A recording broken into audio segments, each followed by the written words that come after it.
Hello and welcome back to the Mind and Money podcast. I'm Sherry, a financial coach. And I'm Val, a financial planner. And today we are talking about how we make purchasing decisions and the steps that we go through so it can maybe help you or give you a new perspective on making those bigger decisions or even smaller ones. What we're going to talk about specifically, just to get us started, is our fitness watches. So Sherry and I are both training for a half marathon in 6 weeks and 5 days. From time of recording. Yeah, that's true. It'll be even sooner when this is released. Sherry inspired me about a year ago. To get an Apple Watch. Sherry is really good at doing the deep dive, creating charts about pros and cons. And we both had Apple Watches up until last week, 2 weeks ago. Something like that, yeah.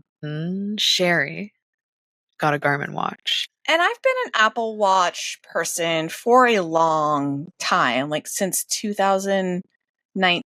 Okay. Yeah. I think, and I've found it very useful to help me managing things that I now know were a result of ADHD, like making sure I'm on time for things with appointment reminders and using my calendar for everything and all of the phone reminders for all of the things, and having something on my wrist that connected me to my phone helps me to not feel like I need to have my phone in my hand all the time. So it gave me some separation there, because I pick up my phone, you sucked in. Blank. There's 10, 20 minutes easily gone or more because you're just going to check one thing real quick. Do you remember why you bought it in 2019? It was a reward for paying off our primary mortgage. And I don't remember specifically why I wanted it, but probably I was influenced because other people had it. Okay. And I thought that I needed it or wanted it. And I really liked it for fitness tracking as well.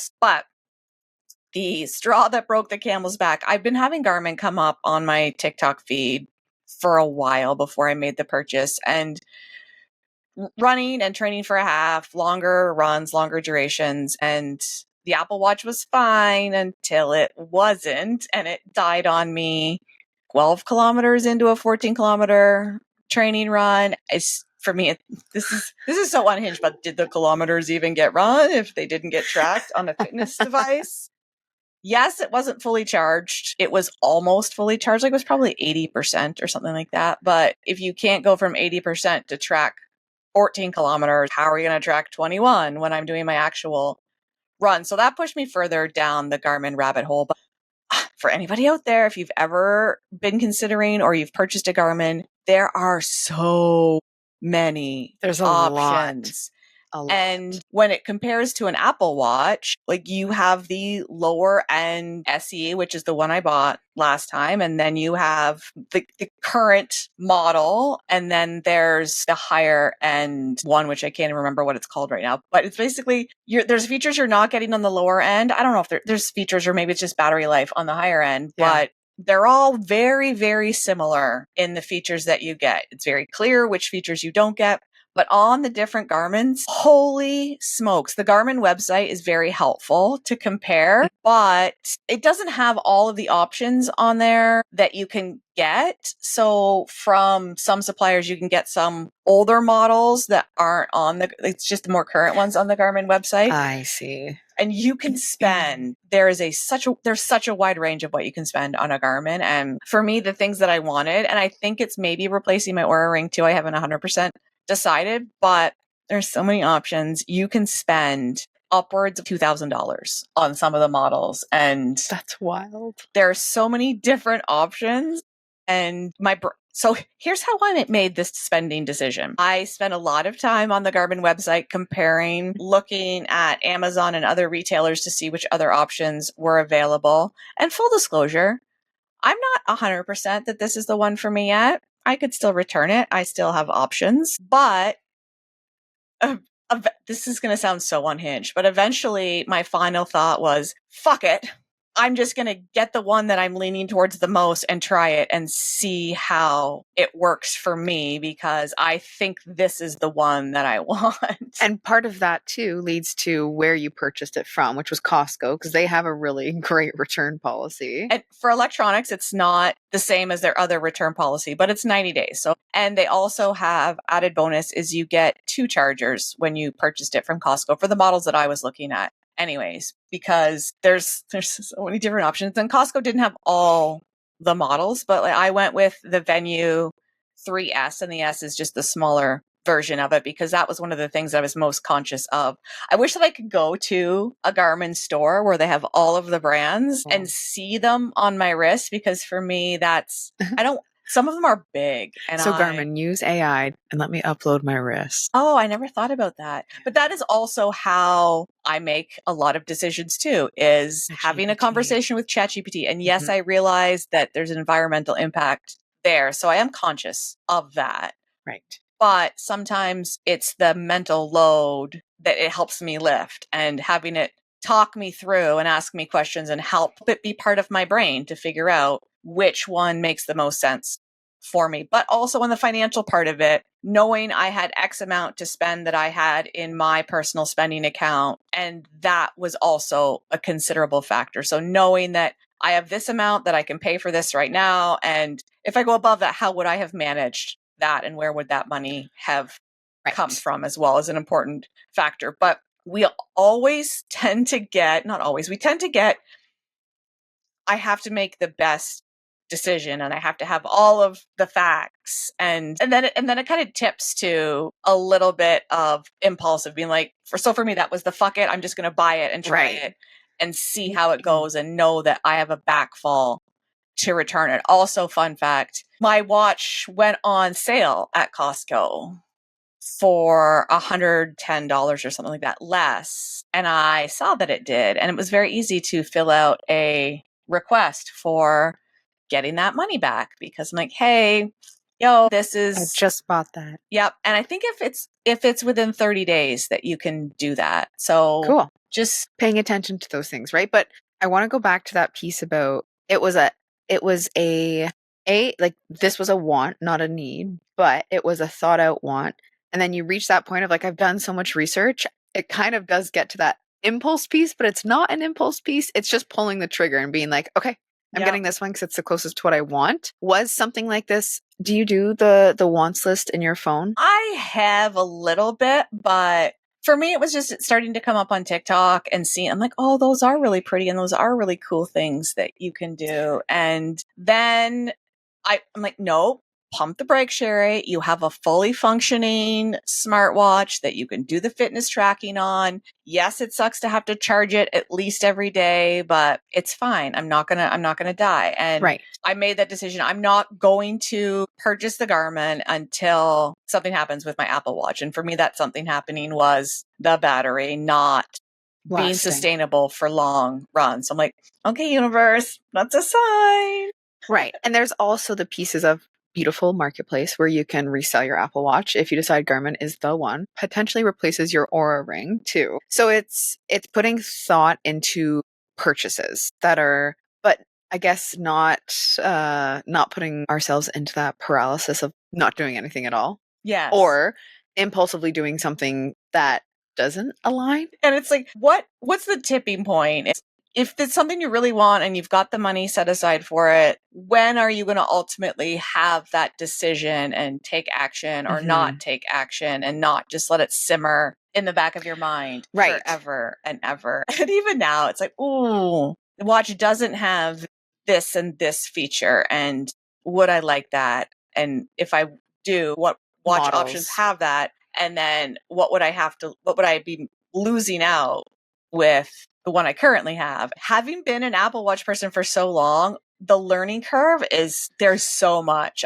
I've had it for almost 2 weeks and there's still so much that I'm learning, because there's so many different things that it does. And it is a golf feature, and I went golfing on the weekend and I still feel like I had no idea what I was doing with it, because I feel like it does so much more golf wise than I was aware of, and I didn't do enough research for it. But there's there's so many different things. And ultimately I wanted to track my runs and it does that, but it doesn't have like the run coach option, which is something that I think I kind of thought that it would, that all Garmin's had, but live and learn, which is like pacing. Yes. There's some things where it will tell you what your pace is and it'll have like basically a pace bunny where you're trying to It stay doesn't have that.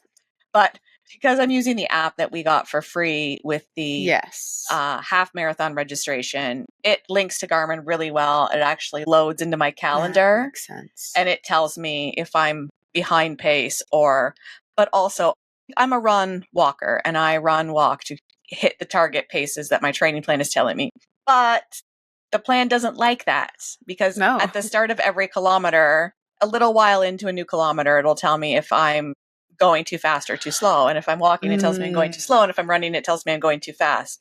I would like a little toggle to be like, I am a run walker. And just like give me more time and look at my average pace for the kilometer because that's the target I'm going for. So whether it's vehicles, smartwatches, appliances. Oh, appliances, yeah. Appliances is a big one. Like shop around, ask. I even had a client, she went into like a local appliance place and she saw what she liked and said, is this the best you can do? They're like, yep. So she checked online and a larger corporation could do better. So she was like, oh, and a bit torn because she prefers to support local, but she's like, can you do this? And they're like, no, we'd literally be like, they would have had to eat into their cost to do it, making the best like decision for you. Yep. Right. And yeah, you're right. It doesn't all come down to cost. It's like, would you rather buy from Joe Small Business and pay a couple $100 more or from the Home Depot and get a better deal? Because, and also think about additional cost outside of the purchase. So with my Aura Ring, there is a monthly subscription. Yep. And there is a monthly subscription for Garmin that I don't know what it's going to give me because it's already giving me everything I think that I need, but and you're not paying for it right now. No. But here's another added expense if you're considering a Garmin. You can pay for extra things like pretty watch faces, like I did. Here, look at that. Look at how pretty that is. It's brand and colors. And I think it was like $10 or $12. Okay. And so you can make it functionally like your watch face similar to an Apple Watch where it can track your steps and your calories. Basically, you can get add-ons to it so that it can do everything that an Apple Watch can do. But the caveat is I think I could set it up to use like my voice to respond to a text or respond to things, but I haven't set that up yet because I don't. Oh, that freaks me out because then I'd probably send like. I don't do that a lot. Like I would respond here and there on my Apple Watch using voice to text, but it got too many things wrong. Yes. Often. And it's never that urgent that I respond to a text. So just if you're also down the Garmin rabbit hole, you can decide for months which one is going to be best. And you never really know until you try it out. And just look for a place that you can have a good exchange option that you're able to try it and wear it and then return it. And also, I recently purchased some new sports bras because the other ones. So first, of course, I asked the people on TikTok what they recommended and then ordered a couple based on that. And I'm not going to give the name of the company away because I don't want to spoil this, but I bought sports bras from a Canadian company and I tried them on. I bought two. I bought one in white and one in black because if I'm going to like them and keep them, and I didn't like them. And so I returned them, and going through the return process, I almost missed this. I almost missed it because ADHD, and I didn't go and thoroughly read initially the return email because their return policy was like you wear it, wash it, try it, and if it doesn't work, you can still return it. So I had worn one and not the other one because I'm not going to wear them both if I don't. Yeah. So when I was returning them, they're asking, did you take the tags off and like wash it? Yes. And so for one, I checked yes. And for the other, I checked no because it was still in the package. And the email actually said like, keep the one. Like, we'll still refund you, but keep it. And I'm just like, should have tried them both. Cause it's not that I don't like them for other activities, just for long runs. I felt like there was a high potential for chafing, which is not good, but for cycling and for other workouts, I'm like, but I was so close to just sending them all back. And then that probably just would have went in the garbage. Yes. And that would have sucked. So paying attention to detail. Also knowing that, like, so Sherry went one way. I stopped. So she got a new one, more high tech, better battery life. Maybe not more high tech, but like more run focused. I charged my old Fitbit because I was like, I just want something that doesn't die every day. And again, these are very small problems to have, but we're talking about them in the sense of I might get a Garmin watch, but I'm going to use this for now. I'm going to see how things play out. I'm going to let my guinea pig over here wear her Garmin watch. Let me give you a full 3-page report on Yes. why you should or should not buy it. Because it's good to like have people that have tried it and just get their personal opinion. And as much as I don't like spending a whole lot of time on social media, going to social media and looking for those people that have tried it and have practical, like, here's what I liked about it over an Apple Watch and here's what I don't like. And there are a lot of videos on YouTube and stuff like that that compare Apple Watch to specific Garmin brands. So it's been a learning curve. It's still a learning curve. I feel like there's constantly things that I'm like, oh, it does that. Oh, that. And I said, I think I'm going to do a comparison with like my sleep scores and some different factors that are similar with my Aura Ring and my Garmin to determine, like, do I get rid of my Aura Ring? But I don't know, I can't really justify having both that give me very similar information. Yes. And I think with ADHD, big like message back to that I know we've talked about, but it's like, just like Sherry said, it's pausing, whether it's putting it on a list or doing research, like putting it over on your wants list and coming back to it or doing more research into it before you hit the buy now.